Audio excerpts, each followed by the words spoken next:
It's been 10 years since the attacks of 9/11 shocked us all and snuffed out so many lives. We resolved not to let the terrorists win. We said we would rebuild, and we would fight the people who caused such harm. Americans waited a long time for this site to reopen. This spring, they got something else they'd waited for since that day: the death of the terrorist mastermind who plotted to knock down the towers.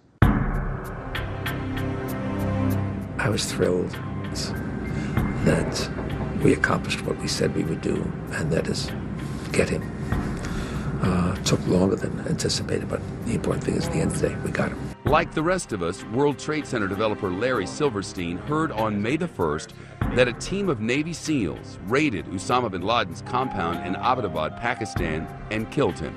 It wasn't long after that Silverstein learned President Obama would be visiting Ground Zero on May the 5th. When the president came here, shortly thereafter, I had a chance to meet him, speak with him, and I felt enormously emotional just being part of that.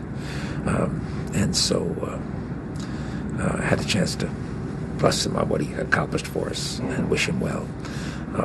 It was a very emotional day. I thought it was just a great, great thing that they were able to get him, because he was laughing at us, he was scoffing at us, and he was planning other events. Bin Laden's death closes a chapter and perhaps allows almost 3,000 souls to rest a little easier.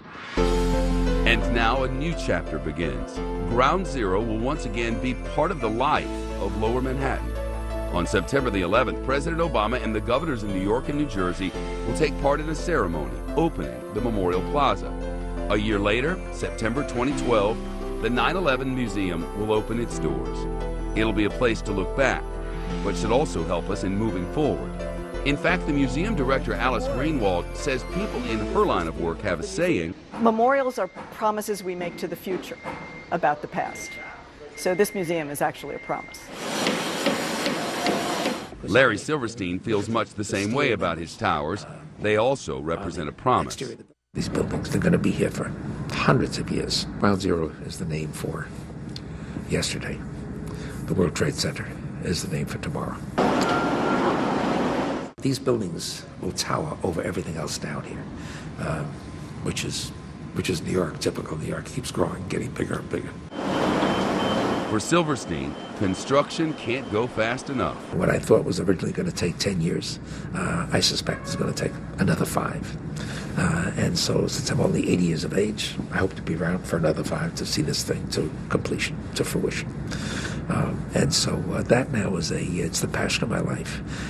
It's the driving force of my life. That's obviously true for so many others we met down here. Working on the new World Trade Center site is not just another job. It's a calling.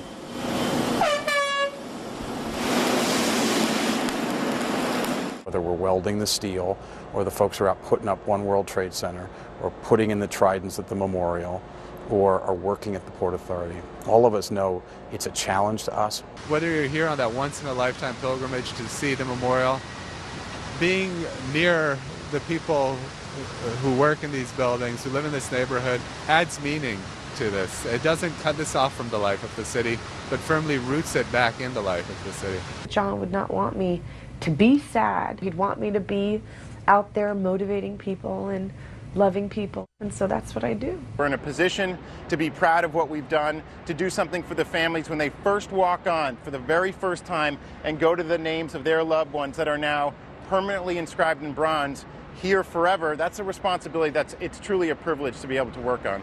We close now with the construction of the new World Trade Center about half complete.